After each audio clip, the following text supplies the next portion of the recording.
Esta relación es esencial para explicar el debate sobre la función de la estética en toda obra pública.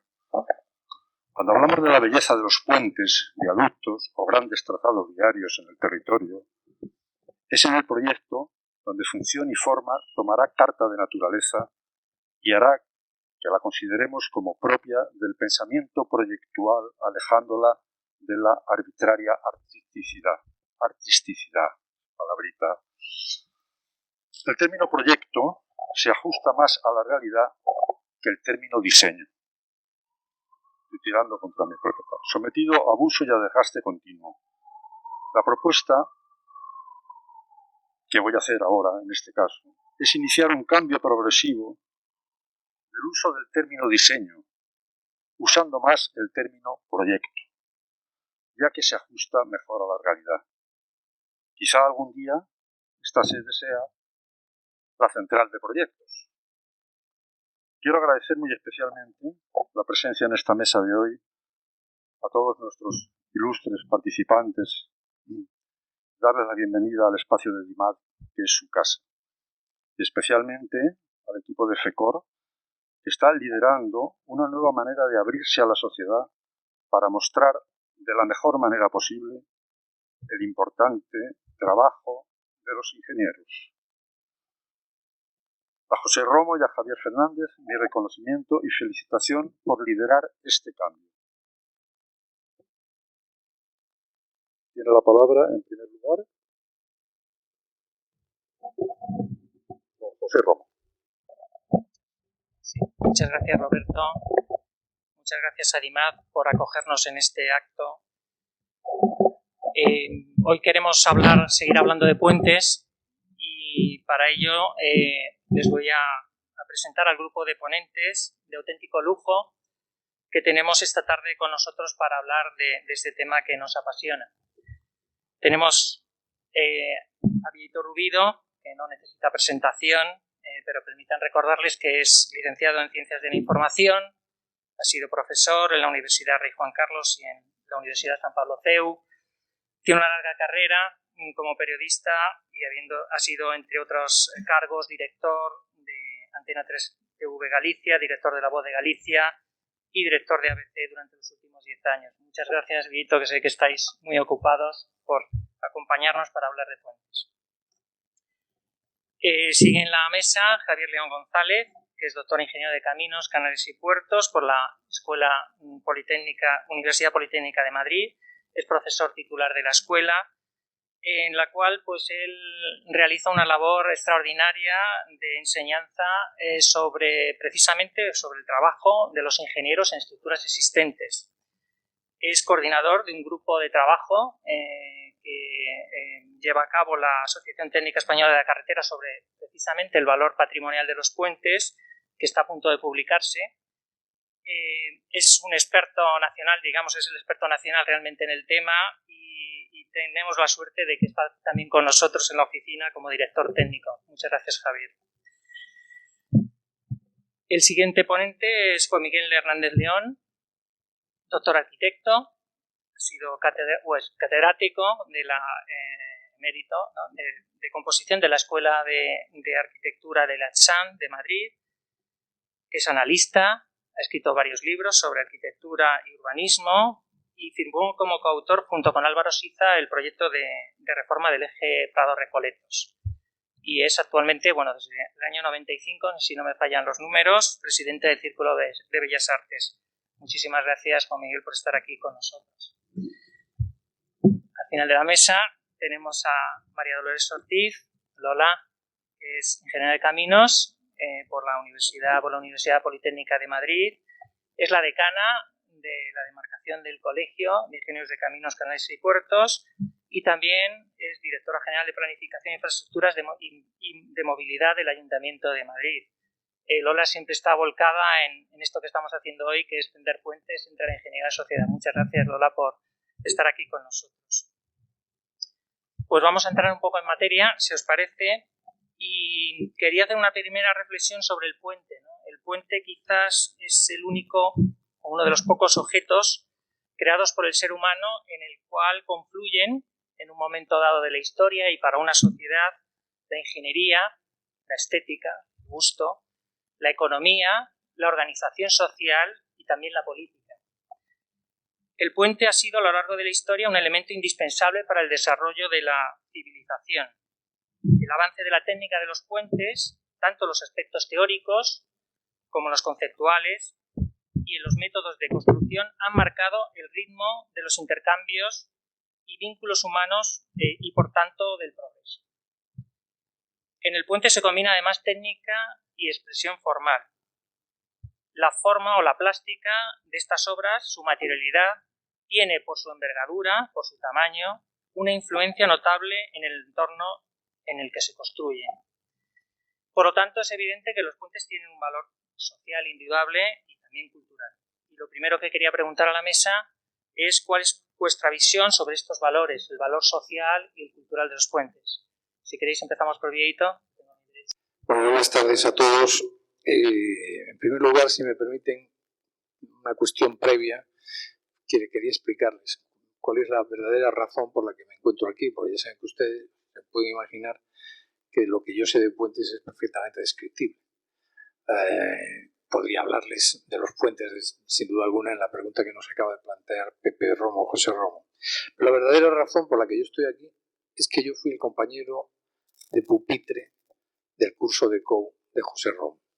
Y créanme que tantos años después que él haya hecho una carrera tan brillante como ingeniero y que yo, pues haya podido llegar a ser director de ADC, saliendo los dos de un instituto de Ferrol, de una enseñanza pública, pues a mí me reconcilia mucho con nuestro país y me reconcilia mucho con una visión optimista.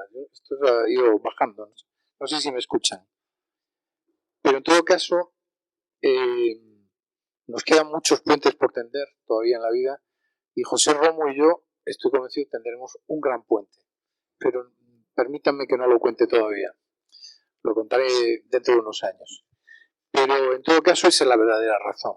Y efectivamente yo creo que el puente es como una gran metáfora del progreso y de la superación de la sociedad, ¿no? Yo creo que los primeros seres humanos que se plantearon cómo superar un obstáculo, ya fuese un valle, un río, una montaña, algo, y que tuvieron un puente, probablemente fueron los primeros en dar el paso de la capacidad del ser humano de proyectar, de imaginarse y de superar los distintos obstáculos.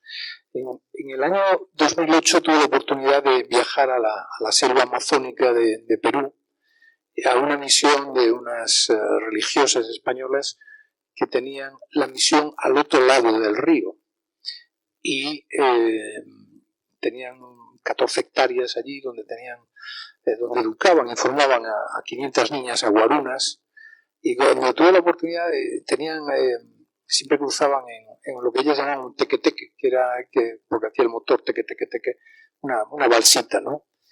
Yo les dije, oye, ¿por qué no hacéis un puente? Porque les ayudaban a la cooperación española, las distintas ONGs, y les pregunté, ¿por qué no pedís que os hagan un puente desde este lado del río a donde tenéis la misión? Y ellas me dijeron, el puente invadiría a las 500 niñas, es la forma que tenemos de protegerlas. Pero no cabe duda que yo creo que estaban equivocadas. También me ponían pegas a Internet, ¿no? Decían ellas, no, Internet arrasaría con estas niñas. Bueno, yo creo que las buenas de las monjas estaban equivocadas. El puente probablemente les hubiera hecho progresar mucho aquella misión, aquel colegio y aquellas mismas niñas aguarunas, ¿no? A mí me parece que el puente, de alguna manera, siempre representa progreso. No cabe duda que siempre que se plantea un puente en algunas rías, ¿no? Para hablar del paisaje gallego, inmediatamente siempre aparece, es un atentado al paisaje, incluso, claro, es muy discutible. Y en primer lugar, yo no creo nada ni en el discurso de pensamiento único, ni en las verdades únicas, y creo que por lo menos la duda siempre es el inicio de la búsqueda de la verdad, si es que algún día se alcanza, como el valor límite en matemáticas, se tiende a él pero nunca se alcanza, ¿no? A mí me parece que los puentes son, como decía, una gran metáfora, pero no solo son una gran metáfora, son en realidad la plasmación y la gran oportunidad, como siempre, de tender la común unión entre dos orillas, ya sean dos orillas de una ría, dos orillas de un río, dos orillas de dos mundos tan encontrados como eran aquellas monjitas que no querían que la civilización arrasara con sus 500 niñas aguarunas. Por tanto, me parece que el puente no solo es una obra de ingeniería, el puente es sobre todo la demostración del ser humano que tiene capacidad de superar.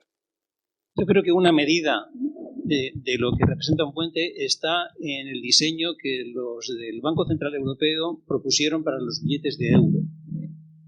Mis torturados alumnos y muchos familiares saben que me gusta contar lo que tiene un billete de euro, desde los de 5 hasta los de 50, más allá no los conozco, pero los de 20 euros, por ejemplo, los de 5, los de 10, tienen un puente.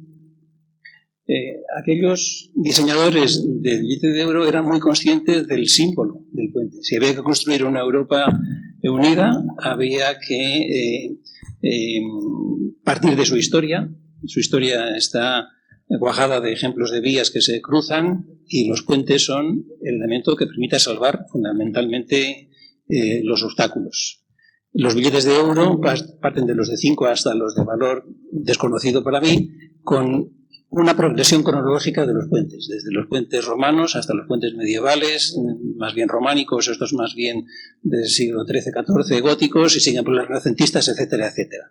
Es decir, que ya en este ejemplo se plasma eso. La otra cara de los billetes, esa es otra historia para otra mesa, habla de las construcciones de la arquitectura, incluso de la arquitectura religiosa, que es también uno de los vínculos de Europa, como bien saben los padres que la fundaron, ¿no?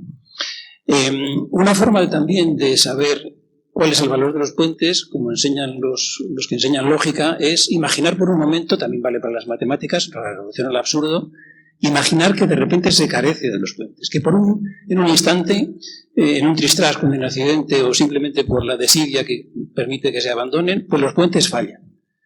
Cualquiera puede imaginar el caos que se produciría si los puentes fallasen.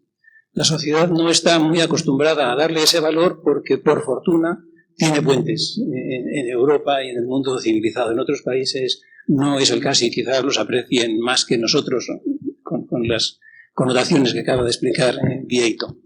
En fin, yo creo que con eso es casi suficiente para hacerse una idea del valor de los puentes, que son objetos absolutamente cotidianos, imprescindibles y plagados no solo de valores técnicos, sino también de valores culturales, que es, entiendo, de lo que vamos a hablar aquí. Y decirles también y confesarles que yo no he estado haciendo el COU, sobre todo porque yo lo que hacía era el bachillerato aquel de bachillerato elemental o bachillerato superior, ¿no? La diferencia, evidentemente, de edad que nos separa. Después decir también que estoy aquí, bueno, el tema del puente es un tema, pero como no he sido compañero de COU, Pepe Romo, me va a permitir que le haga una pequeña indicación en los términos que ha venido utilizando respecto al puente. Ha hablado de que el puente es obra, es cálculo, es utilidad, es estética. Mira, vamos a ver, cuando Baumgarten, en el siglo XIX, elabora el término del concepto de estética a estética, se refiere al pensamiento o a la ciencia sobre lo sensible. Y, evidentemente, nadie tiene una estética más que las peluquerías. Lo digo porque es un término que me pone nervioso cuando escucho la palabra yo tengo estética o hay una estética. No, es decir, lo que produce toda obra o toda cosa tiene la posibilidad de afectar sensiblemente. Y cuando las cosas afectan sensiblemente, la parte del pensamiento filosófico que se ocupa, después llamado posteriormente filosofía del arte, sobre ese fenómeno de la sensación, es lo que se vino a llamar desde el siglo XIX a estética o estética. Bueno, el puente, claro, es una palabra tan tremendamente sugerente, con tanta literatura, y sobre todo tan presente incluso en los debates teóricos en el pensamiento a partir de la segunda mitad del siglo XIX. En primer lugar, porque aunque ingeniería y arquitectura es un tronco común, proviene de un tronco común, yo recuerdo que algunas veces he discutido con amigos míos y compañeros ingenieros que me decían, no, Brunelleschi es el primer ingeniero. Ya no. Brunelleschi hizo la cúpula del Fiore, hizo tantas cosas, pero utilizando la técnica de cada momento. Realmente hablar de ingeniero, las pequeñas aventuras de lo que llamáramos ingenierías en Brunelleschi las fastidió todas. El barco que construyó para bajar por el Arno se hundió y tantas cosas. Por tanto, aceptemos esa troncalidad común. El Vitruvio no se sabe si era ingeniero o arquitecto, porque es que no tiene sentido esa distinción. Sin embargo, después se produce. Pero precisamente cuando a finales del siglo XIX y a principios del XX se introduce lo que llamamos el fenómeno de las vanguardias, hay una enorme literatura y sobre todo los maestros de arquitectura, de admiración hacia la ingeniería. La ingeniería que es capaz de calcular, de medir, de llegar a la forma depurada, sensible, expresiva de las funciones de la fuerza, y eso es al final condiciones de lo que llamamos obra de arte. ¿Es la práctica de construcción del puente algo que pertenece a la artisticidad? Bueno, vayamos al origen filológico de la palabra griega, de donde viene la palabra arte, que es técnica. La palabra tecne se disocia en la traducción latina en ars. Pero la tecne es un saber hacer. Por tanto, el arte, cuando hablamos del arte del cirujano, del arte del carpintero, es un saber hacer. Vamos, que tiene un arte. Lo mismo que la arquitectura es un arte de la edificación. Todos los edificios no son arquitectura. La arquitectura es una condición que emana de la propia edificación. Todos los puentes no son obras de arte. Pero sin embargo hay puentes que sí tienen esa condición.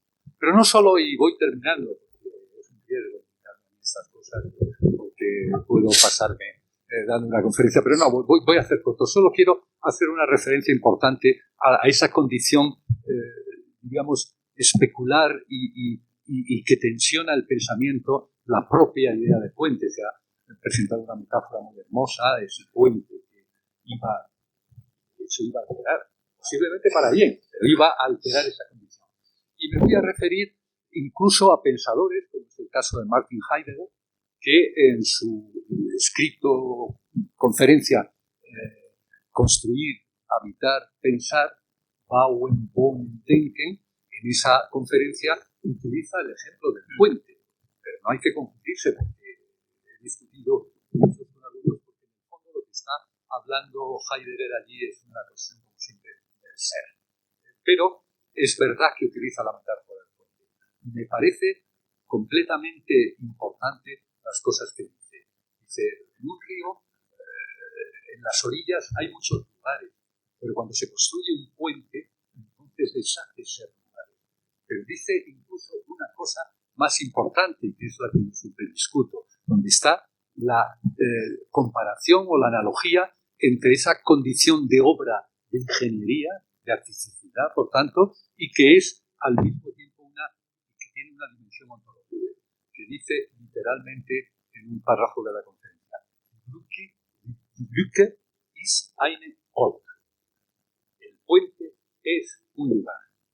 Y por tanto, en ese entre tiene una condición de conciliación, de unidad, de lo que Heidegger llamaba la cuadernidad, que por tanto le hace aceptar una categoría que se puede traducir en el ámbito poético, literario, y por supuesto en el ámbito cultural, simbólico y social que siempre tendrá. Recordemos, con esto termino, la destrucción del puente en la antigua Yugoslavia, de la novela de Ivo Andrić, que ese puente, el mayor gesto de reconciliación, de sutura de ese conflicto civil, es precisamente la reposición. No sé si me oye con la mascarilla. Sí. Vale, bueno, no sé qué decir con estos compañeros estudiantes que tengo aquí. Bueno, en primer lugar quería agradecer a José Romo y a Javier y a Fecol, como no, y a Rimán, que me han vuelto a invitar a esta charla tan interesante, que sirve como no para construir puentes entre la ingeniería y la sociedad, ¿no? Yo creo que como no, esta exposición de puentes pues sirve para acercar ese trabajo que hacen los ingenieros, que hace la ingeniería civil con la sociedad, que es tan importante, y cómo no, pues el puente da esa imagen de conexión, comunicación, ese valor de conexión entre el espacio y las personas, ¿no? Luego también, desde el punto de vista del patrimonio cultural, pues efectivamente hay ciudades que la gente visita por su puente, ¿no? Y que son iconos de la ciudad y modifican totalmente el skyline de una ciudad. Bueno, pues tenemos numerosos ejemplos, ¿no? Entonces, bueno, pues yo creo que con todo lo que han comentado mis compañeros y yo creo que dando ese simbolismo, ¿no? De conexión, de unión, de cómo conectas personas con estas ciudades, con estos lugares, pues yo creo que me quedo con esa simbología del puente, ¿no? Bueno, la siguiente pregunta para la mesa tiene que ver con el valor de uso. El valor inicial más evidente de un puente es el valor de uso. Inicialmente un puente se construye pues para hacer camino, para dar continuo un camino, una vía de ferrocarril, una carretera. Sin embargo, como acabamos de ver, ese vínculo de conectar orillas pues es mucho más que ese vínculo físico, local, específico. Quería preguntaros sobre vuestra visión sobre el valor de uso de los puentes, tanto de ese obvio como el más amplio, y también, que es un debate que tenemos en ingeniería y nos gustaría pues también ver la visión desde otros prismas, de qué ocurre cuando se extingue ese valor de uso. Muchas veces los puentes que están en las ciudades pues dejan de ser útiles, o incluso los que están en ámbito rural, y por lo tanto, bueno, pues ¿os parece que un puente puede seguir teniendo un valor a pesar de no tener ese valor de uso que es el para el que se construyó?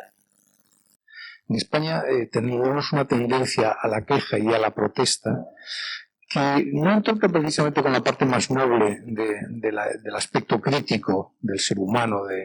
Yo tengo un criterio suficiente como para ser crítico. Aquí hay tan pronto se plantea un puente para salvar un río, para salvar un obstáculo, siempre hay inmediatamente los profesionales de la queja, que además muchos de ellos curiosamente viven de ella. Que es sorprendente cuando uno rasca e indaga en algunas organizaciones, te encuentras que claro, que si no se dedican a la queja, no viven. Y a mí me parece que eso no existe y no está tan desarrollado en otros países. Unos porque los países en vías de desarrollo necesitan de verdad esas infraestructuras y esos puentes, y en otros países porque hay un concepto de la idea de progreso que me parece mucho más interesante que la idea de progreso que hay en España. En España hay una idea de progreso aquí progresista, resulta que es un determinado perfil de ciudadano, cuando a mí la idea de progreso me parece que es demasiado ecuménica, demasiado universal y tiene mucho que ver con todo aquello que nos hace ser mejores y que hace que la sociedad sea mejor. Por tanto, en la subcultura de la queja, yo ya os adelanto a todos los ingenieros y autoridades que planteáis puentes, siempre vais a encontrar obstáculos y siempre vais a encontrar gente oponiéndose. Y después está la belleza, porque antes decía José Miguel, hablaba de la estética. Y yo hablo de la belleza que hay lugares en el mundo que son hermosísimos gracias a los puentes. París no se podría entender sin sus puentes. Incluso Londres, pero Nueva York, Venecia, San Petersburgo. Es decir, yo creo que al final el puente puede además ser en sí mismo una obra de belleza. Yo siempre cuando voy, sobre todo en mi tierra, en Galicia, y voy caminando, siempre digo, todos los adefesios que veo, digo, esto lo ha firmado con su nombre y apellido algún arquitecto. Cuando escucho a los colegios de arquitectos hablar de las barbaridades, es cierto que los políticos han dejado construir, pero los arquitectos han tenido mucha responsabilidad en tanto feísmo tenemos probablemente, yo voy a hablar de Galicia. Galicia es una tierra hermosísima, pero la mano del hombre ha hecho auténticos adefesios. Por tanto, me gustaría que también los ingenieros, los arquitectos y las autoridades, de alguna manera, desarrollasen el concepto de belleza. Lo que pasa es que, claro, ¿qué entendemos por belleza? Eso es, ¿qué es hermoso para unos y qué es hermoso para otros? Y un puente, ¿en qué momento es un puente hermoso y cuándo no lo es? Y yo entiendo que eso, en fin, una sociedad tan libre y tan plural como la que afortunadamente vivimos, pues habrá opiniones para todos los gustos, pero a mí me parece que son dos cuestiones que tienen mucho que ver con lo que tú acabas de plantear. Uno, siempre habrá quien se oponga a vuestro proyecto. Y digo a vuestro proyecto, digo a nuestro, al proyecto. Dos, siempre habrá quien encuentre fealdad e incluso cómo vamos a violentar a la naturaleza trazando un puente de un lugar a otro. Y sin embargo, yo creo que efectivamente, y por eso ponía ejemplos, hay lugares verdaderamente hermosos que además no se entenderían sin la belleza que representan esos puentes, ¿no? Bueno, acabas de plantear una pregunta que es belleza. Decía Platón que la belleza es el resplandor de la verdad. Y eso vale para todas las cosas, incluidos los puentes. Ese aspecto, ese matiz, seguramente lo debamos tratar más tarde cuando hablemos de la estética, pero para atenerme a la pregunta del moderador acerca del valor de uso, yo creo que el valor de uso se da por supuesto. Los ciudadanos saben que el puente es un objeto que sirve para cruzar de un sitio a otro. Lo que no valora generalmente el ciudadano, o muy pocos lo hacen, es que cuando cruza un puente vuela sobre un vacío. Es un terreno firme, artificial, de artificio, de ahí viene efectivamente el término, y percibe fundamentalmente esa capacidad para cruzar sobre vacío, confiando en que el autor del proyecto y el constructor lo hicieron bien, y por fortuna hace bien porque la estadística de puentes que se caen es pequeña. Quizá tratemos de eso al final de la charla, ¿no? El espectador que va por encima casi no lo percibe, y nos pasa a cualquiera, incluso los ingenieros a veces no detectamos que cuando salimos por la carretera de La Coruña, camino de tu tierra, y salimos de Moncloa y vamos hacia Puerta de Hierro, a la altura, a la izquierda del Palacio de la Moncloa y a la derecha de la Escuela de Caminos, a la altura de los campos de rugby, estamos pasando por un puente de un ingeniero ilustrísimo que fue Torroja. Y no somos conscientes, y a nosotros nos lo parece, incluso a los ingenieros. De manera que el valor de uso se da tan, por supuesto, que perdemos de vista que estamos cruzando efectivamente un puente, ¿no? Me gustaría destacar algo que no dije al principio, y es que los puentes, para que tengáis una idea, los de la audiencia, los puentes representan aproximadamente el 3% de la longitud de los caminos o vías férreas que tenemos en Europa. La suma de las longitudes de los puentes es apenas el 3% de la longitud de la red viaria, carretera o ferroviaria, pero representan el 30% de su valor económico. El motivo por el que estamos aquí no es el de valor económico, es los otros valores que justamente queremos destacar. Pero para que nos situemos estamos hablando de algo que tiene un valor muy importante, también en lo económico, ¿no? En fin, creo que debo pasarla. Gracias. Bueno, esto voy a intentar ser sintético. Una de mis problemas es que cuando oigo determinadas cosas enseguida la mente participar en un debate. Es decir, a ver si la filosofía sobre lo sensible, la ciencia de lo sensible, es algo problemático. Si la palabra arte esconde una condición casi misteriosa, como dicen muchos pensadores y tal, no digamos el concepto de belleza. Javier ha citado una frase atribuida a Platón que en realidad es de la interpretación platónica posterior en la Edad Media. Podemos citar también a Hegel, que decía la belleza es la aparición sensible de la idea. Es decir, por tanto, pero por tanto es eso. Por tanto, pero yo creo que la cuestión que nos estaba planteando, más que indirectamente, es la misma, porque entiendo que lo que preguntaba Pepe Romo es decir, cuando un puente pierde su utilidad, ¿qué sentido tiene? Bueno, yo citaría no solo, evidentemente, las grandes ciudades que ha contado, que no tendrían sentido, evidentemente, porque es parte de la estructuración morfológica de esa ciudad y de lo que le da su condición, naturaleza y carácter. Praga, sin sus puentes, tampoco tendría sentido en ese sentido. ¿No? Pero perder la utilidad. Vamos a ver, el viaducto de Segovia perdió el acueducto de Segovia perdió su utilidad hace mucho tiempo. Tiene una dimensión de historicidad, de simbolismo, de iconicidad, de sentimentalidad respecto a la condición que sería Segovia sin el acueducto. A pesar de la Alcázar en la catedral, que sería este país sin el puente de Alcántara, a pesar de todas las reformas, transformaciones, etcétera, que se han producido. Por lo tanto, el puente tiene una condición, un valor en sí, que es la condición básica de aquello que llamamos obra con condición de arte, que va más allá de la propia utilidad.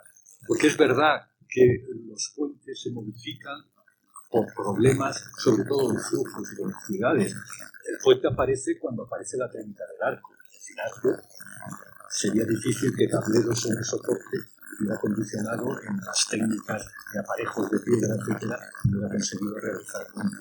Es la ingeniería del arco, ¿no?, la que produce el puente. Pero realmente es verdad que hay puentes que han perdido su utilidad, porque los flujos en este momento no son del pie a tierra y andando, sino son las comunicaciones en automóvil, en camiones, etcétera, y eso exige otro tipo de cálculo, de medida, de estructura. Por eso la expresión formal de los puentes modernos contemporáneos responden no solo a eso, sino a los propios materiales. Las técnicas constructivas desde los primeros puentes en hierro que se realizan, por tanto, implican, a pesar de la indicación que tienen los primeros históricos a las estructuras en arcos de piedra, pero bueno, esto pasaba también en la arquitectura. Un soporte metálico se le daba una especie de capitel, una estructura decorativa ornamental para que fijaros qué palabra, arte aplicada. No hay peor denominación para el concepto de arte que sea una cosa que te tienen que aplicar. Eso sí que es correcto. Pero sin embargo, esa verdad, esa condición, hace que el puente, y sobre todo, porque fijaros, y de verdad con eso termino, las leyes, la cultura de la tutela, que se traduce en las leyes sobre el patrimonio, lo mismo que la ley del 33 en España y las leyes anteriores, se llaman ley de patrimonio histórico-artístico, ahora son leyes de patrimonio cultural o de patrimonio histórico. La condición de artisticidad, no por la relatividad del gusto que nos dicen sus escritos sobre el gusto, como una de las condiciones también muy complicadas, pero sobre todo porque se le da la condición de documental, de significado histórico y cultural a lo que se protege. En ese sentido, claro que van más allá de que hayan tenido o no utilidad, porque la tuvieron, porque configuraron y construyeron el ambiente, el paisaje y la ciudad. Por eso, tan naturaleza patrimonial como pueda tener la catedral, una ermita, una iglesia.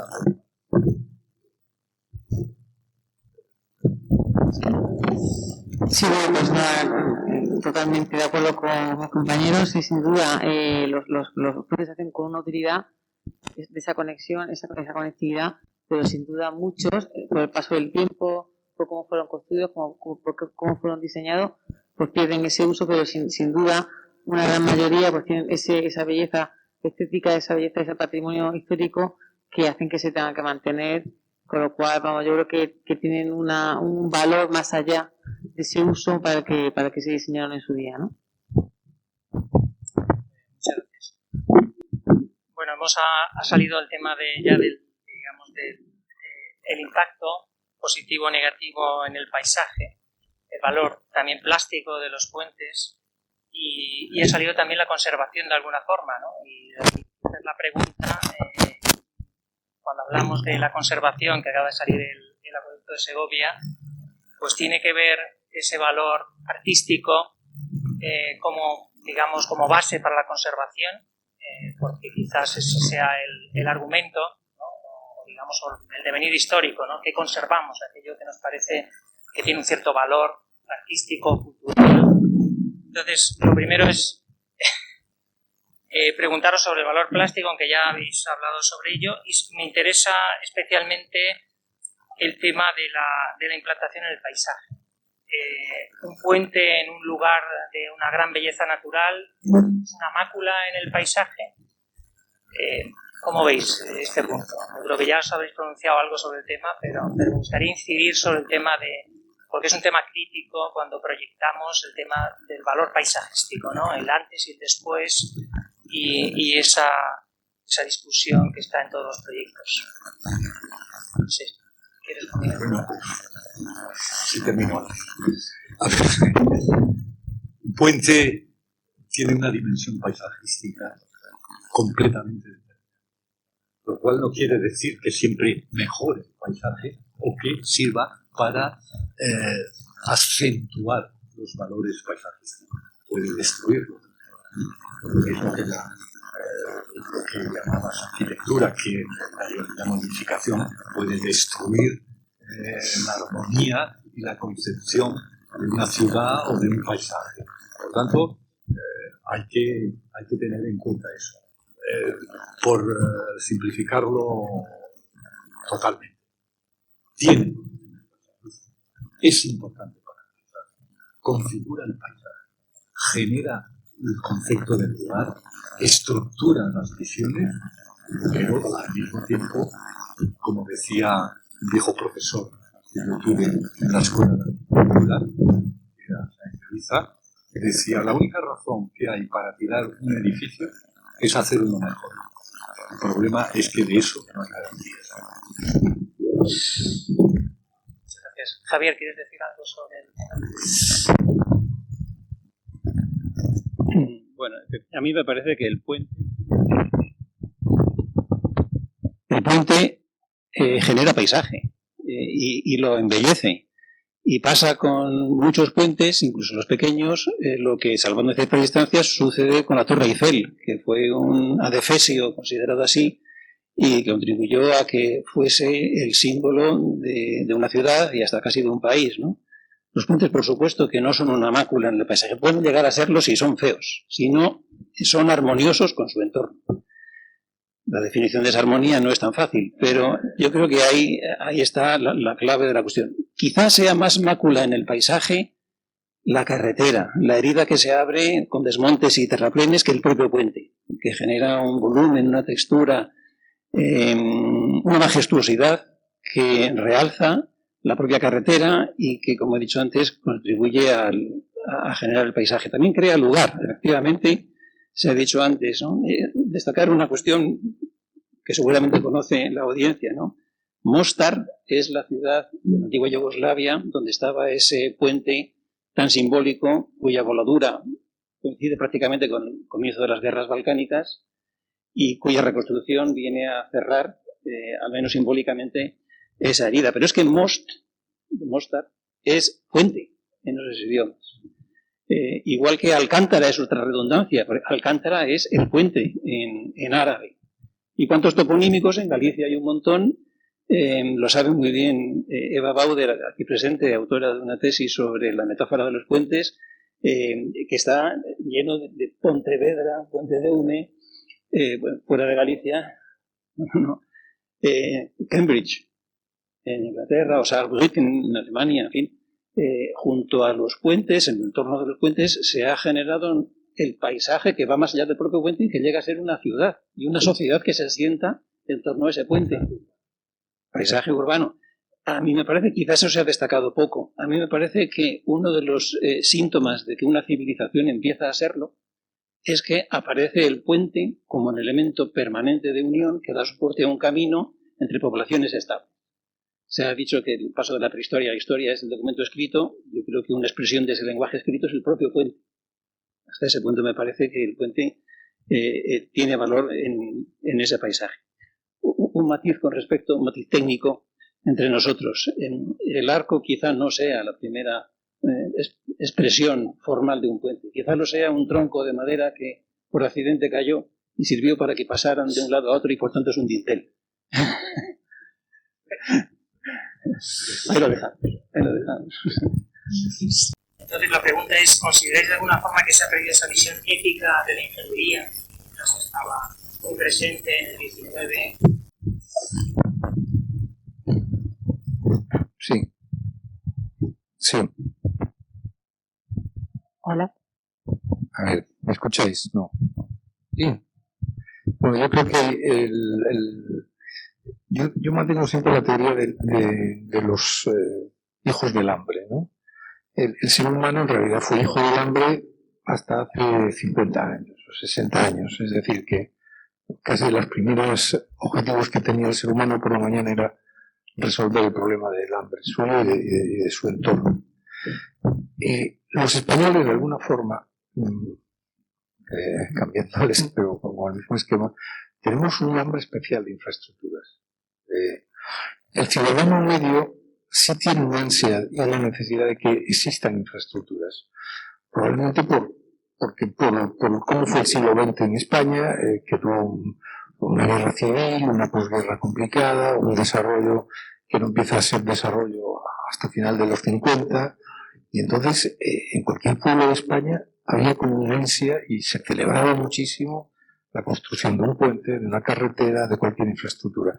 Sin embargo, tras el gran desarrollo que representa España finales de los 90 y el arranque del segundo milenio, hasta el 2008, 2010, acordaros el gran que para mí fue falso, y además no solo fue falso, es mi opinión, claro, me pareció un análisis muy simplón, cuando se empezó a decir, es que aquí gastamos mucho dinero en infraestructuras, sí, efectivamente puede ser que haya algún aeropuerto al que no vaya ningún avión, pero a mí como ciudadano de la periferia, aunque vivo en Madrid, pero ciudadano de la periferia, como hijo de ese hambre de las infraestructuras, a mí me parece muy interesante la existencia de infraestructuras, y además creo que es un debate falso cuando se dice, por ejemplo, es que un superpuerto, es que no, ya habrá barcos.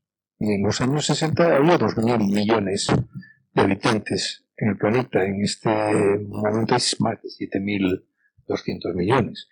Yo creo que las infraestructuras nunca son innecesarias ni ociosas. Y efectivamente, en la época que tú hablabas, a mí me parece que el ciudadano medio no tiene un conocimiento detallado.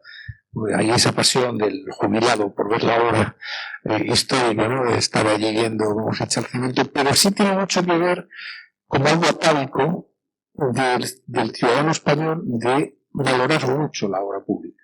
Las obras públicas, quiero decir, es una carretera, el tren. Yo me siento muy orgulloso de que mi país sea el que tenga, después de China, mayor número de kilómetros de AVE. Y me parece que como usuario estoy encantado. Es decir, yo desde Madrid me voy a Zaragoza, me voy a Córdoba en un pispás, y eso me parece estupendo, y eso sí que me parece progreso. Y me parece uno de los debates, insisto, más falaces por un lado, y más simpleza de análisis por otro, cuando se criticaba el supuesto hiperdesarrollo de las infraestructuras en España. Es que éramos como unos ricos, a lo mejor no teníamos dinero, pero que no cabe duda que esas infraestructuras, ahora mismo hasta el aeropuerto de Ciudad Real está lleno de aviones, parados, pero está lleno de aviones. Por tanto, no sé si respondo bien a tu pregunta, porque tú hablabas de la épica de la ingeniería y si el ciudadano era consciente de todo eso, evidentemente, es la idea de progreso. Yo creo que sí está muy vinculado todo esto a la idea de progreso. El ciudadano siente que su país, que su territorio, que su ciudad, que su entorno progresan cuando se ven grandes obras, ¿no?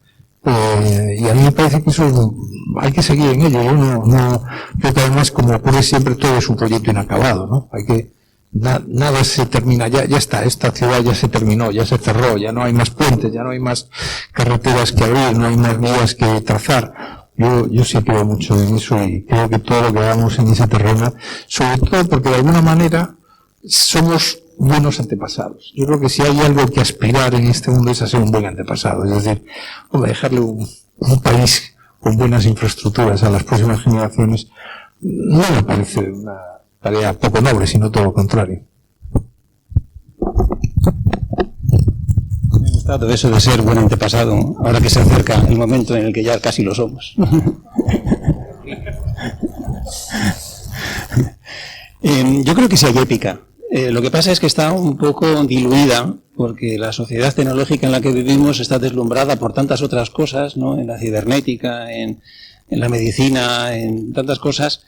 Pero sí hay épica, y yo creo que lo prueba el hecho de que hay canales de televisión, YouTube, etcétera, que contienen documentales que recogen y muestran, difunden con más o menos rigor, pero sí contribuyen a destacar esa ética.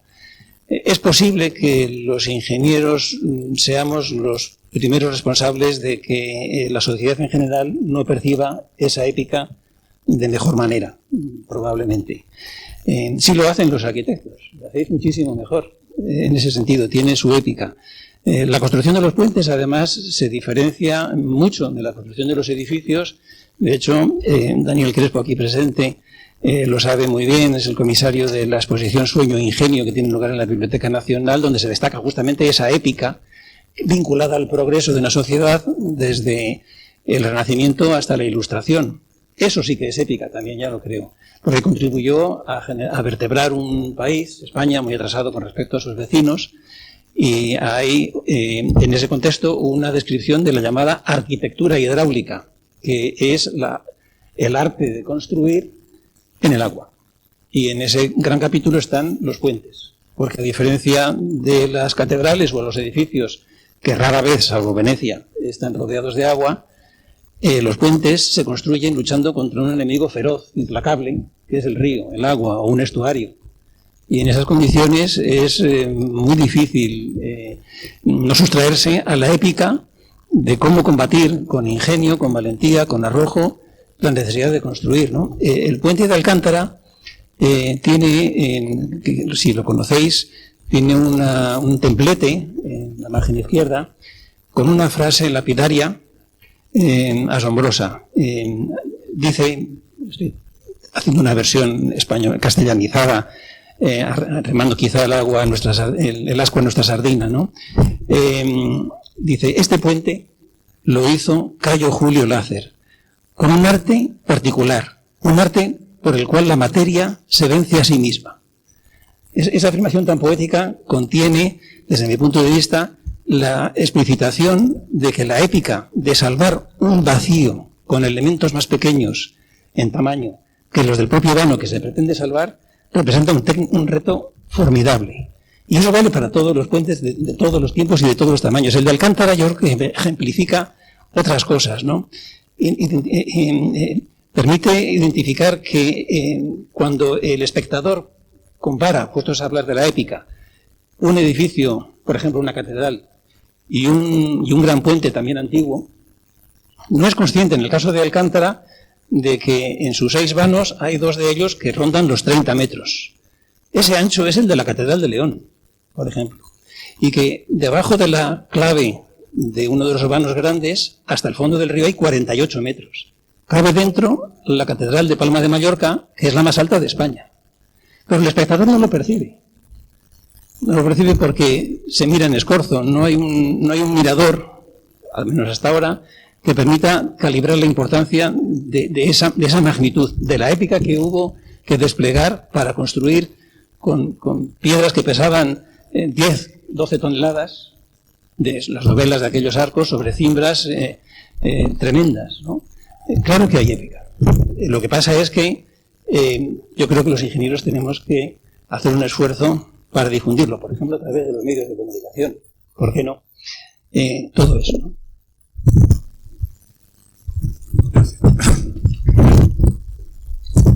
Vamos a ver, ciñéndome concretamente, yéndome concretamente a la pregunta. Es decir, Javier lo ha dicho, ha sacado esa profunda relación lingüística entre ingeniero e ingenio. Es decir, la ingeniería viene del ingenio y por tanto del concepto de innovación. Y eso tiene una épica. No hay más que leer a Julio Verne. Es decir, que es el gran redactor de la época del ingeniero del siglo XIX. Por tanto, la épica del ingeniero es verdad que tiene una fuerza dominante, sobre todo en el siglo XIX, porque aporta cosas que las otras son. Porque si hablamos de épicas del Puente de Alcalá, es verdad, no tiene que ver, por ejemplo, con la cúpula del Escorial, pero es que se cae. Es decir, es que sabes perfectamente como ingeniero que es mucho más problemático respecto a las estructuras de arco y a manejo de arco, que pueden salvar esas luces y esas distancias, que es lo que es.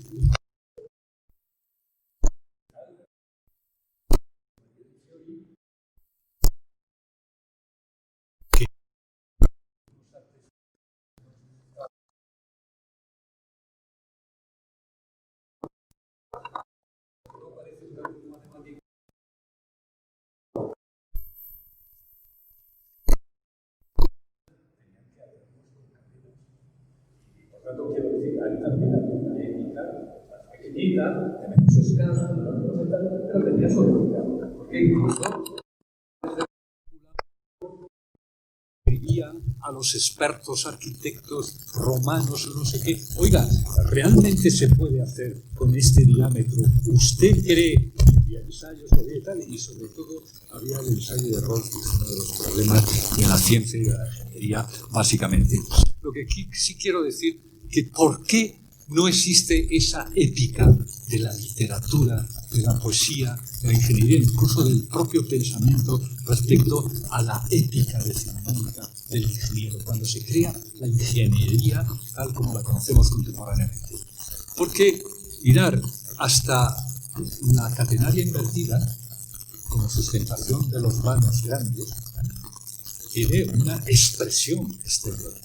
Pero realmente la ética de la ingeniería, el ingenio de la ingeniería, en este momento es como el de los ordenadores. Es interior. ¿Dónde está?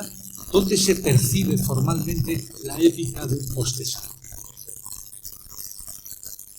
Ahí tenéis unas piezas para utilizar el postesado, pero eso no lo ve nadie lo conoce. ¿Cómo sabe que esa, digamos, plataforma con esa luz tremenda está recibiendo unas tensiones contrarias para reducir precisamente la necesidad? ¿Dónde está la ética de los sistemas mixtos en ingeniería de puentes? Es decir, tantas y tantas innovaciones, efectivamente. Lo que pasa es que yo creo que cuando la técnica y el ingenio se vierte en un laboratorio, es decir, en un trabajo interno, ¿no?, se pierde esa ética de la redacción, la película, el cine, etc., ¿no? Y se queda para el río Juárez y las, digamos, las novelas de Julio. Pero es importante. Yo creo que hay en ese sentido de innovación, de ir más allá, de invención, de ingenio, existe. ¿Por qué no es ya una referencia, digamos, popular o ciudadana? Porque muchas de esas técnicas es como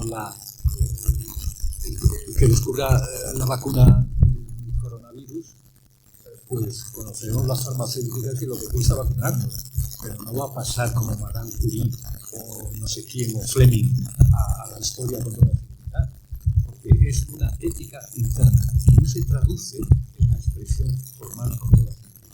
Pero ética lo hay, todavía sigue habiendo esos gestos a veces digamos un poco inútiles en todos los hechos. No, hemos conseguido un puente con una luz que es reconocible. Si a lo mejor no había que haber hecho esa luz y se podría haber resuelto de otra manera, pero todavía ese espíritu interno del ingeniero sobre la ética, claro que sigue, por lo menos en su interior, existiendo. He conseguido un récord mundial de humanos. La ética está en un trabajo más. Estoy totalmente de acuerdo con los compañeros de que la ética es claro que existe, pero sí que efectivamente no es muy detectada por la ciudadanía, ¿no? Y tenemos que hacer un esfuerzo, la profesión en general, mostrar como esta exposición, ¿no? Qué es lo que hay detrás de esos puentes. Yo creo que también además los puentes son el claro reflejo de la innovación, como ha comentado Juan Miguel, ¿no? Porque esos puentes, como han evolucionado esas luces, gracias a esos nuevos materiales, esas nuevas formas de construir que se han ido desarrollando y que es lo que ha aportado fundamentalmente el tema de los puentes. No sé si sabéis que aquí en Alcobendas está el primer puente hecho con una impresora 3D. O sea, que siempre estamos ahí a la vanguardia de la innovación. Y yo creo que en ese sentido es lo que tenemos que poner de manifiesto también con la ciudadanía, ¿no? Esa innovación y esa ética que efectivamente, aunque es interior, existe y que hay que valorar y que tener en cuenta. Como se nos está yendo el tiempo, voy a pasar a la última pregunta que tengo, que tiene que ver con la conservación de los puentes, y abrimos el debate para que el público pueda hacer preguntas e interaccionar con la mesa. Los que trabajamos en el mundo de los puentes sabemos que la mayoría de los puentes no están protegidos por la legislación actual, ¿no? Y no hay más que ver pues algunas situaciones debidas a esos nuevos requisitos de uso que implican ampliaciones y a veces pues, no son todo lo brillantes que deberían de ser. A la luz de todo esto que hemos estado hablando juntos, ¿cómo os parece que debería ser la política o la forma de abordar esa protección de los puentes? ¿Habría que hacer de alguna forma un primer catálogo basado en estos aspectos o estos valores que hemos hablado previamente para luego decidir de alguna forma cuáles son los puentes merecedores de ser conservados, o se os ocurre alguna otra forma o alguna otra fórmula brillante? No sé, Javier, si quieres.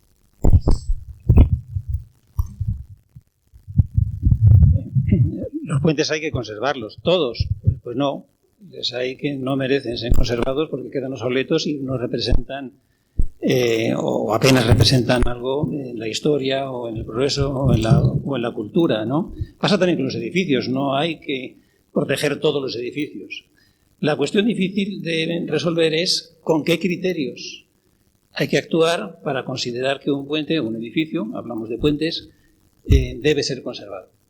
En ese sentido, la pregunta, Pepe, es perfecta, porque, como has dicho al principio, un grupo de descerebrados ingenieros y no ingenieros, historiadores también, aquí Daniel está presente, hemos decidido proponerle a la profesión, a la sociedad en general, a los proyectistas, a los constructores, a los consultores, un elenco de valores que permitan caracterizar, jerarquizar en el contexto del sistema de gestión de los puentes, de cómo gestionar los puentes, igual que los médicos gestionan la salud de los pacientes de nuestra sociedad y de los sanos, también gestionan la de los sanos.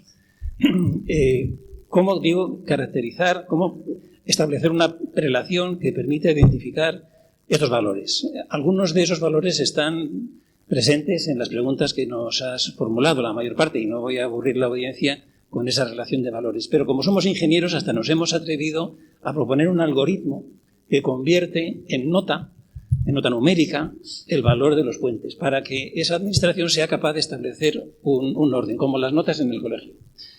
Ya sé que efectivamente esto despertará enconadas opiniones en contra, porque eso no admite cuantificación. Pero es que los ingenieros somos así, somos, lo dijo aquel, gestores de incertidumbres, y tenemos que hacer algo con el patrimonio que tenemos, no podemos protegerlos todos. Hay un montón de pasos superiores que con respetar uno, que sea el representante, pues será suficiente, los demás se caerán de ellos solitos o, en fin, por obsolescencia habrá que demolerlos, ¿no? Yo creo, aprovechando que tengo el uso de la palabra y que seguramente ya me acordéis, quería aprovechar para decir que en el valor de los puentes hay uno implícito que trasciende la propia vida del puente. Ahora estamos viviendo en Madrid el caso de un puente, el paso superior de Francisco Sevela Joaquín Costa, que es un ejemplo soberbio, discreto, pero soberbio técnicamente hablando, de la ingeniería de puentes de finales de los 60 en España.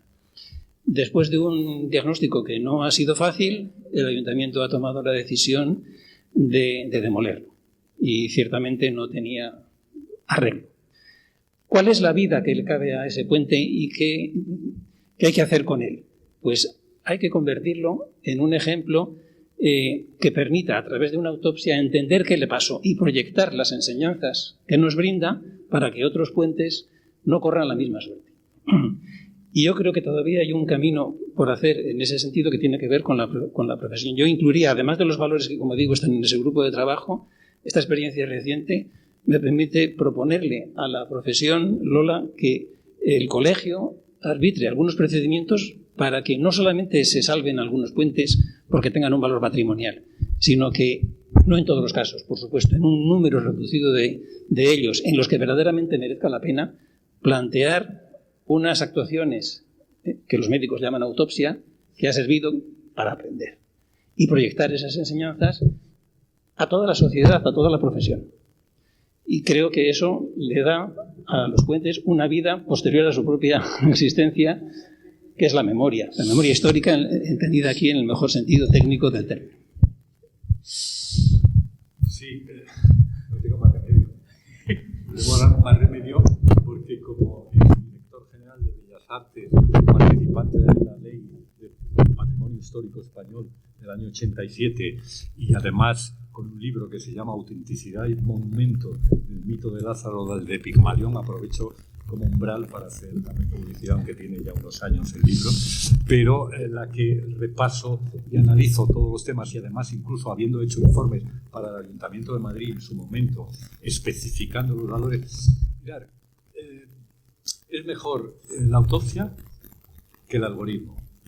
De verdad, no os metáis en el algoritmo porque eso me recuerda algo en la teoría estética de los años 60. Por ejemplo, Max Vence, que tenía una teoría estética también basada en algoritmos, decía: el placer estético es igual a la complejidad partido por el orden, o el orden partido por la complejidad.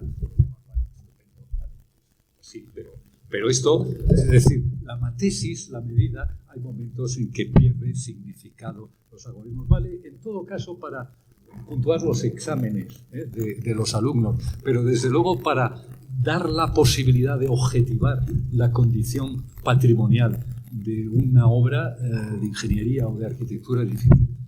Mira, hay una tipología suficientemente conformada por todas las cartas de la UNESCO, las cartas sobre autenticidad que hubo en Japón, las cartas. Es decir, en ese momento, por ejemplo, es el mismo problema. Hay dos problemas distintos respecto al tema de los puentes en la ingeniería. Los que son puentes históricos participan del mismo nivel de protección que cualquier edificio histórico, lo que me estoy refiriendo, que es el carácter documental, el carácter de significado histórico y la dimensión que tiene eso. Y por tanto, es completamente protegible y de hecho se protege. Y si a alguien se le ha olvidado, ya habrá un movimiento de ciudadanía que reclamará la protección de ese puente. Distinto es cuando pasamos al siglo XX. Es el mismo problema que la arquitectura del siglo XX.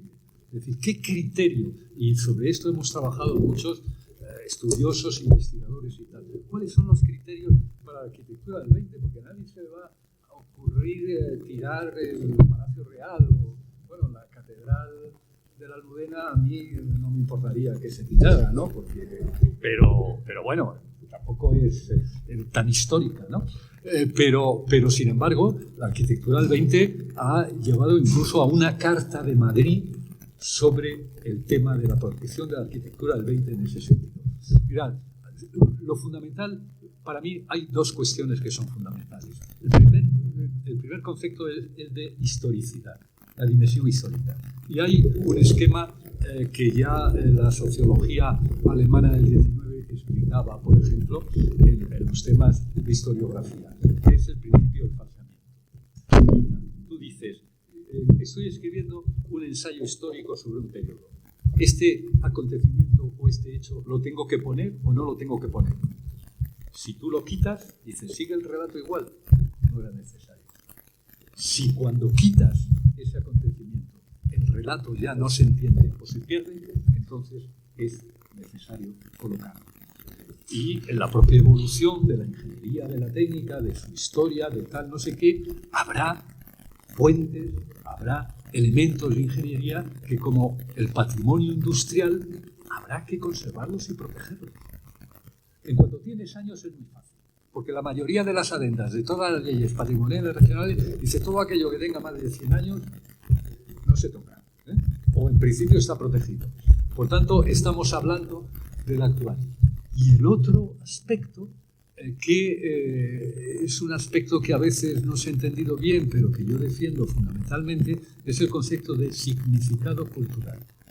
Que hay suficientes cartas y reuniones de expertos para entender que es un concepto que engloba. El significado cultural lo da, como decía Lois Riegel, la propia sociedad. Es decir, cuando una sociedad, una población, una ciudad, un territorio dice esto tiene significado para mí, eso es un criterio básico para conservarlo. Y por tanto, yo creo que hay herramientas suficientes. Lo que pasa es que hay que trabajar en ello y hacer propuestas. Más que hacer algoritmos, yo lo que haría sería trabajar sobre casos concretos, justificarlos y hacer propuestas. Que te juro que en el Consejo Regional de Patrimonio de Madrid, del cual soy vocal, yo los defendería y los intentaría hacer.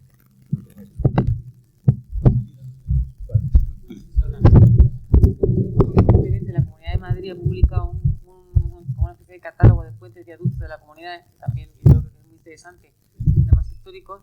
Recojo el tema de la autopsia, me parece interesantísimo, creo que sí que efectivamente ahí se puede aprender muchísimo de cara al futuro de la profesión. Y bueno, pues yo creo que otra cosa ya totalmente diferente es el mantenimiento y la conservación de las infraestructuras que están vivas y que están en funcionamiento, ¿no?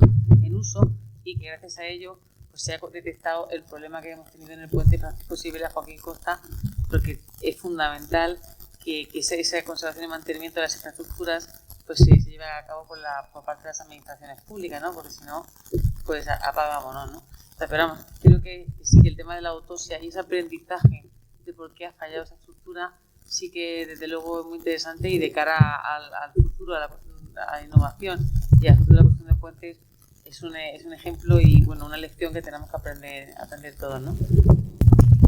Hola, buenas tardes. Bueno, en primer lugar me ha parecido interesantísimo.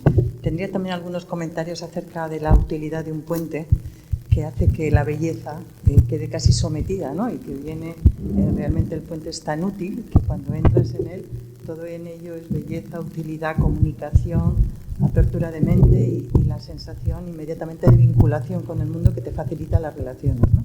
Que creo que es una de las cosas más bonitas, y sobre todo cuando estamos en los espacios digamos rurales, en los espacios donde la carretera está permanentemente cortada por los ríos y por todos estos espacios que no nos permiten la comunicación. Pero bueno, yo quería hacer otra consulta, que es hablar del grafeno.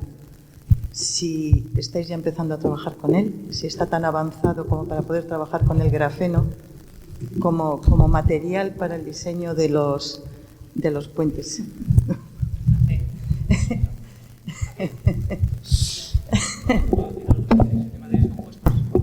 Bueno, yo os puedo contestar eso. O sea, los materiales compuestos, en fin, el grafeno, digamos, más la fibra de carbono, digamos, son materiales que se están empezando a usar tímidamente en estructuras de poco porte, fundamentalmente por el coste.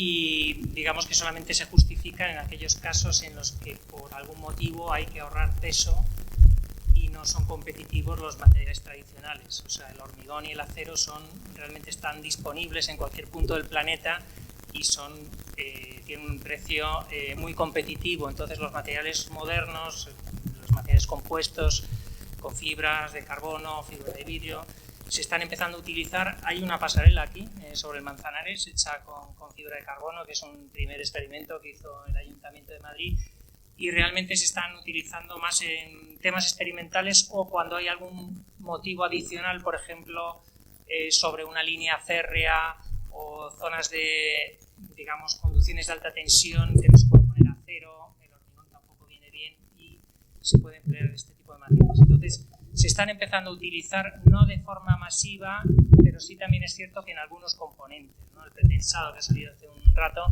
pues hay algunos ejemplos ya de pretensado con este tipo de filos.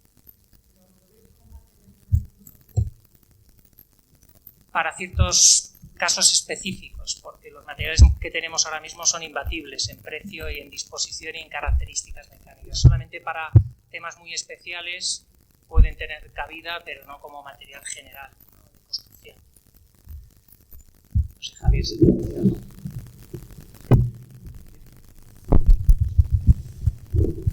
Decir que algunos de los materiales efectivamente están presentes en el mercado hace ya tiempo, pero que no acaban de consolidarse. Llevan décadas siendo prometedores, pero hay detalles, sobre todo vinculados a los enlaces, a las uniones, a los empalmes, a los doblados, que no los hacen prácticos. Además, los puentes son cada uno en sí mismo un prototipo. No así las bicicletas, que son de fibra de carbono. Yo tengo una reciente de fibra de carbono, todas son iguales y ahí se ha conseguido ya un avance significativo, pero en cosas que no son tan prototípicas, que no admiten una producción en serie, tropezamos con la competitividad a la que ha hecho mención Pepe. Efectivamente. Otra cosa es que para aplicaciones puntuales de reparación, etcétera, pasa lo mismo con el acero inoxidable. El acero inoxidable tiene la ventaja a priori, que no es del todo cierta, de que no se oxida y que por tanto hace más duraderas las construcciones, pero es que es 5 o 10 veces más caro que el acero convencional. Hay que reservarlo para situaciones muy, muy concretas.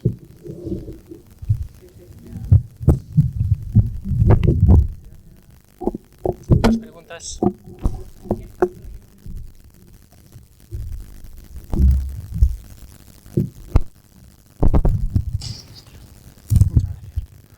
Hola, buenas. Pues mi pregunta era que hasta qué punto, como conservadores de puentes y de patrimonio, se debe valorar, conservar ciertos aspectos estéticos de un puente cuando se restaura, o se debe preferir conservar su utilidad, por decirlo así.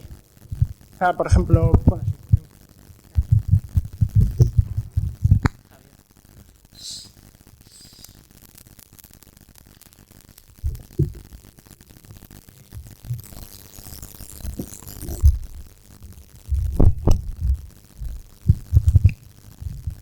hay muchos ejemplos de cómo aspectos secundarios son irrenunciables.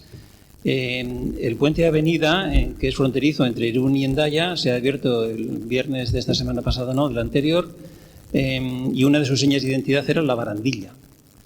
Un elemento aparentemente secundario se convierte en el emblema del puente. Todo lo demás es casi convencional. Estaba tan deteriorado la estructura metálica que ha habido que recomponer sus piezas, sin pérdida de autenticidad, por otra parte. También perdemos células los seres humanos y seguimos siendo auténticos, faltaría más. Pero la barandilla, que se ha sustituido, por cierto, porque era irrecuperable o no era recuperable en términos en fin, de sostenibilidad, de precio, etcétera, se ha respetado.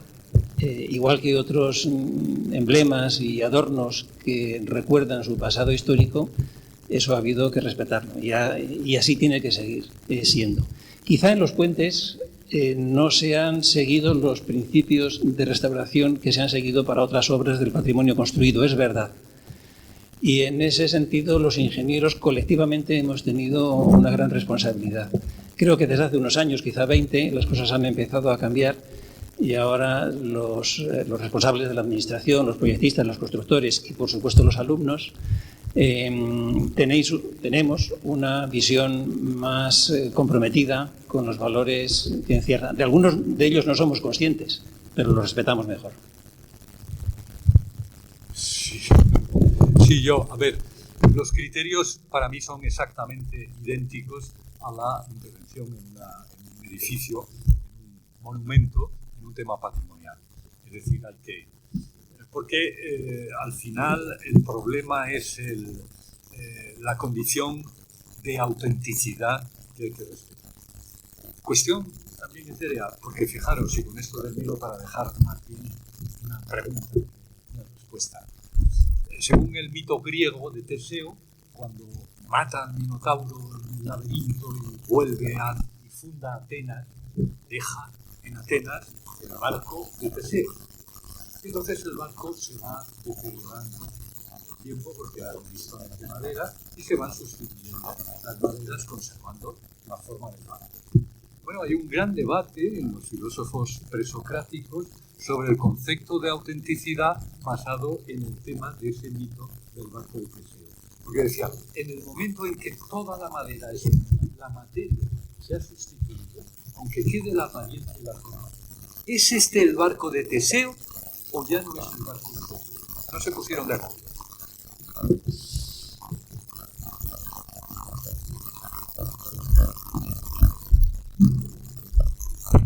Tiene que ver con el simbolismo. Los puentes tienen mucho simbolismo y sus elementos concretos también. Y creo que se mantiene la autenticidad. El símbolo es, etimológicamente, lo que sucede cuando dos partes, dos mitades, una presente y la otra ausente, la presente, sea o no la original, hace mención, evocación y referencia a la otra ausente, que muchas veces le trasciende. Y desde ese punto de vista, creo que la sustitución de elementos que no se pueden reparar, algunos de los cuales se pueden llevar a un museo, no deja para nada el resultado de una intervención en un puente por un edificio.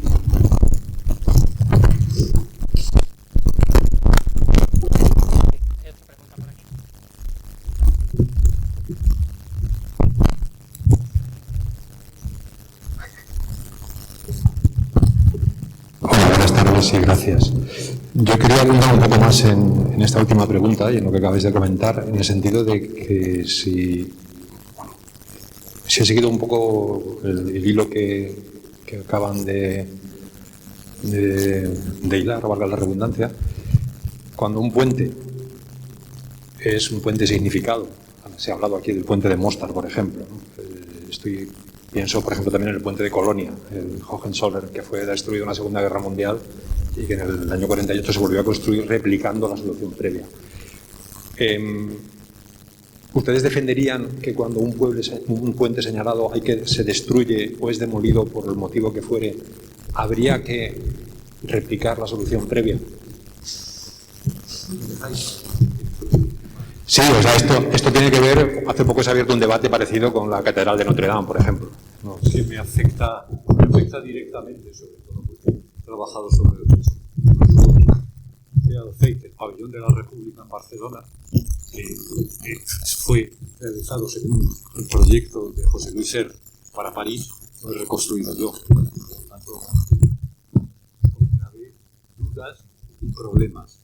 El problema de la reconstrucción. Digamos que desde la cultura tradicional de la tutela es un anatema. Eso es lo que se llama un falso histórico. Si pierdes la autenticidad material del edificio, lo que estás haciendo, sobre todo si imitas, es un falso histórico. ¿Cuándo se producen excepciones? La primera es el campanile de la Plaza de San Marcos en Venecia. Cuando se hunde el campanile hay un gran debate hasta que hay uno de los arquitectos y técnicos que dicen comera dovera, como era y donde estaba. Y en vez de intentar una especie de reconfiguración en otro clave en la que no hay nada, se reconstruye exactamente como era. La UNESCO ha pasado después a considerar casos excepcionales. Por ejemplo, la destrucción del centro histórico de Varsovia. Es decir, se asume que es un pastiche todo, es un falso histórico. Varsovia quedó prácticamente destruido todo su avistamiento y se reconstruyó siguiendo las fotografías y los elementos que había que permitían recuperar aquellas formas que daban edad. ¿Cuál es la excepcionalidad que concedía la UNESCO y toda la legislación patrimonial? El hecho de que fuera una pérdida de para ese significado cultural de una sociedad, de una colectividad, que se pudiera aceptar la reproducción en falso histórico. Pero es la legislación, basta todas las cartas sobre el patrimonio o las legislaciones patrimoniales del siglo global no está permitida la reconstrucción.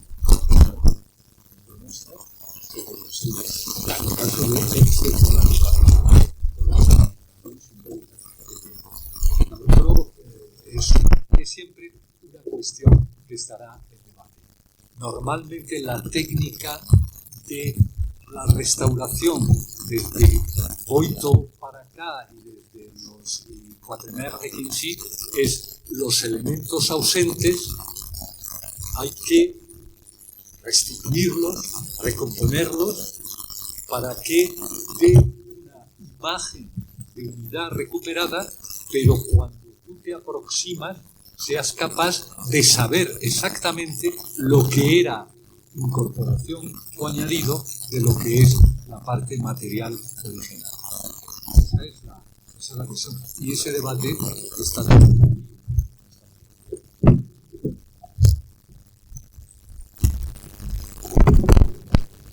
Tenía una pregunta más, pero en este caso era para el señor Rubido. También se ha hablado de que la ausencia de épica a día de hoy en la ingeniería tiene que ver yo creo que en gran parte con la ausencia de la ingeniería en los medios.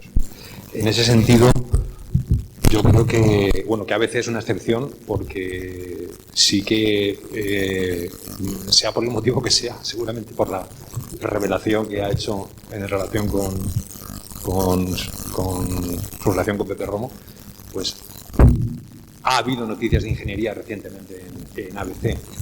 Pero es cierto, y se dio un caso muy significativo, y es que cuando a FECOR le dieron el Premio Nacional de Diseño, contactó con nosotros un medio de tirada nacional, que yo nombre no voy a decir, que quería publicar la noticia, pero que no sabía dónde colocarla. O sea, evidentemente, para ellos era claro que no iban a estar en las páginas de cultura, en la de sucesos es mejor que no estuviese, y existía ese problema, ¿no? Entonces, desde el punto de vista del comprador de prensa o de diarios, resultaba un poco inquietante, sobre todo si eres ingeniero, el hecho de que una noticia de ese tipo resultase difícil encuadrarla en lo que es la programación de un diario. También se da el caso de que la mayoría de los, por ejemplo, de los suplementos culturales, igual de diarios de tirada nacional, en casi todos, y eso a lo mejor nos mete en otro debate, ¿no? En casi todos hay una sección de arquitectura y no la hay de ingeniería. Y esto no es reivindicar nada, sino es un hecho. O sea, eso es así. Pues quería un poco su opinión a ese respecto.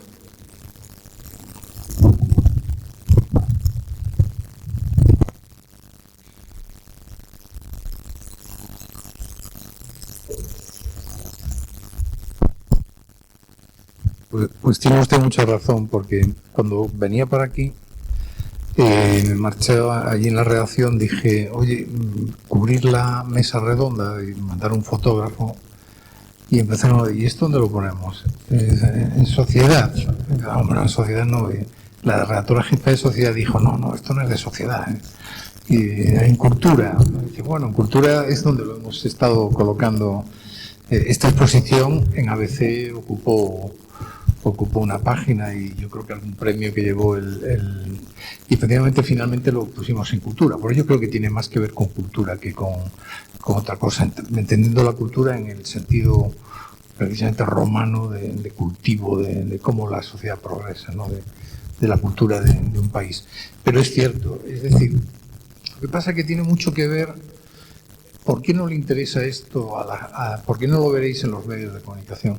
Porque somos un país muy inculto y la gente no lee.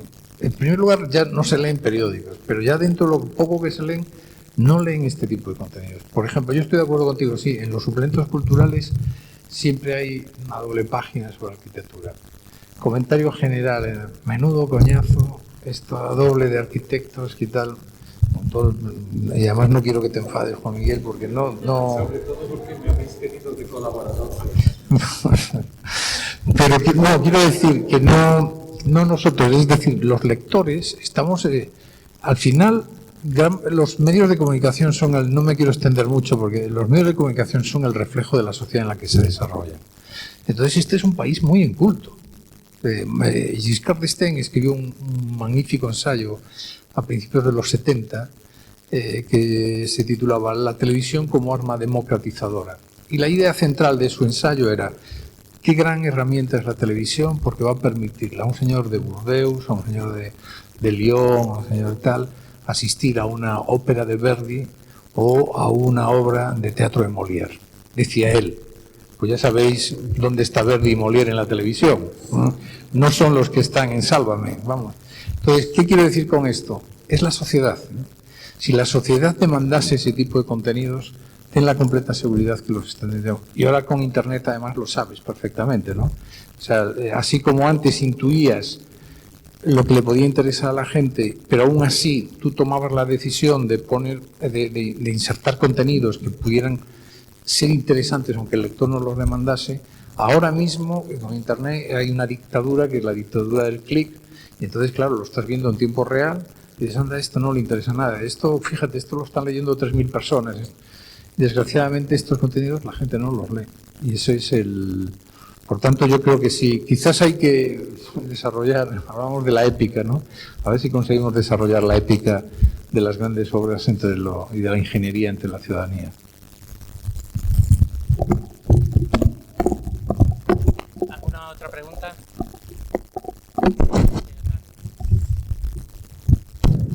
Sí, la mía va un poco en la línea de lo que estabais comentando. Sí que, por ejemplo, en la prensa se encuentra con una cierta frecuencia en las páginas de economía pues los grandes éxitos de las empresas constructoras españolas en mercados internacionales, etcétera.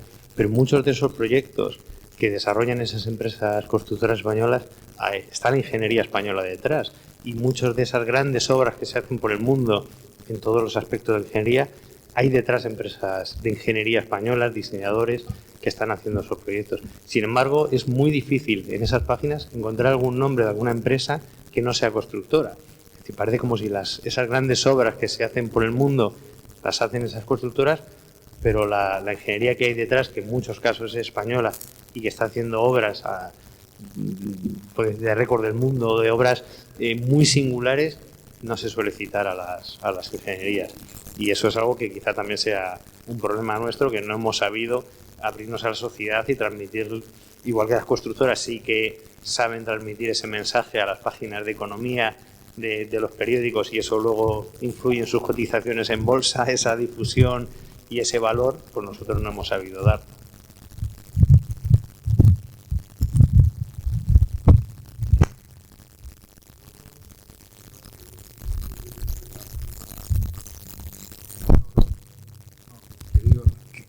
Que sepas que los presidentes de esas grandes constructoras suelen ser ingenieros de caminos, ¿eh?